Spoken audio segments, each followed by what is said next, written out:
ప్రస్ ప్రస్తుతం పెట్రోల్ ధరలు మండిపోతున్న సమయంలో బిఎస్ఏ బైక్ బ్యాటరీతో నడిచేది వచ్చిందనే సంబరంలో బిఎస్ఏ బైక్ కొన్నాము. ఈ సంవత్సరం 1 నెలలో కొన్నాము. అప్పుడు 36,000 రూపాయలు ఖరీదు పెట్టి కొన్నాము. మధ్యలో తర్వాత 3 నెలలకు 20,000 రూపాయలు అడిగారు. ప్రస్తుతం 10,000 రూపాయలకు అడుగుతున్నారు. ఈ ప్లాస్టిక్ మొత్తం అంతా ఎక్కడెక్కడ స్పేర్ పార్ట్ ఊడిపోవడంతో కనీసం 100 రూపాయలకు అదే కనీసం 1000 రూపాయలకు కొనే పొజిషన్లో కూడా ఎవరు లేరు. ఇదే విషయం డీలర్కు తెలిపితే సబ్ డీలర్ అంటాడు, సబ్ డీలర్ కంపెనీ అంటాడు. ఇలా ఒకరి మీద ఒకరు చెప్పుకొని మాకు మొత్తానికి బ్యాటరీకి మాత్రమే గ్యారంటీ, దీనికి దానికి గ్యారంటీ లేదని చెప్తున్నారు. అసలు మొత్తం ఈ డబ్బాను మొత్తం 2 సార్లు రిపేర్ చేయించాము. ఈ ప్లాస్టిక్ అన్నీ యాడి ఊడిపోతూ ఉన్నాయి. మొత్తము అసలు కూర్చోడానికి లేదు, నిల్చోడానికి లేదు, అసలు డ్రైవ్ చేయడానికే లేదు. ఎక్కడెక్కడ ఊడిపోతున్నాయి. అసలు డబ్బులు పెట్టాము, 36,000 డబ్బులు పెట్టేస్తే ఏ సెకండ్ హ్యాండ్ బైక్ కొన్నా కూడా బాగుంటుంది.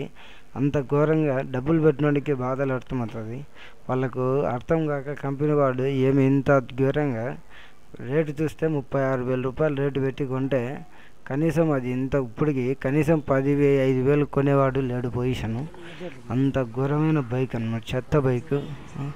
అసలు స్టాండర్డ్ మెయింటైన్ చేయలేదు. అసలు ఎక్కడ చూసినా అసలు కంపెనీ ప్లాస్టిక్ ఎక్కడ ఊడిపోతున్నాయి. దాని ప్లాస్టిక్ నాయలకు రిపేర్ చేయించుకోవాల్సి వస్తుంది పొద్దునట్లు. అది సీట్ను 2 సార్లు రిపేర్ చేసినాము, అయినా వేస్ట్. కానీ ఎంత కంపెనీ డీలరు ఇట్లా ఒకరి మీద ఒకరు చెప్పుకొని మాకు బ్యాటరీకి మాత్రం వారంటీ అంటారు. ఇలా చూస్తే బైక్ చూస్తే ఈ ప్లాస్టిక్ డబ్బాలకు గ్యారంటీ లేదంటారు. అసలు మొత్తానికి బైక్ మాత్రం చాలా శుద్ధ వేస్ట్ అండి బైకు. అసలు ఎక్కడెక్కడ ఊడిపోతున్నారు. దావులో పెట్రోల్ ఖర్చులు రేటు పెరిగిందనే ఉద్దేశంతో ఎదుగుంటే వీళ్ళు మరీ పక్కా మోసం చేస్తున్నారు జనాలను.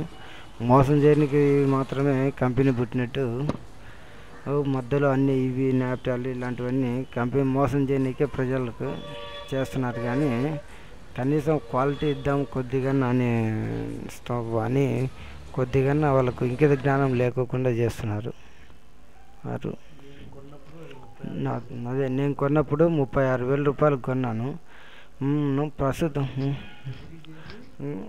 ఇప్పుడు ఈ ప్లాస్టిక్ అన్నీ గుజరికేసి తెల్లవాయలు ఇవన్నీ ఒకటి కొన్ని 1 కేజీ తెల్లవాయలు వచ్చేటట్లుగా ఉన్నాయి. అంత ఘోరంగా తయారైంది ఈ బైక్.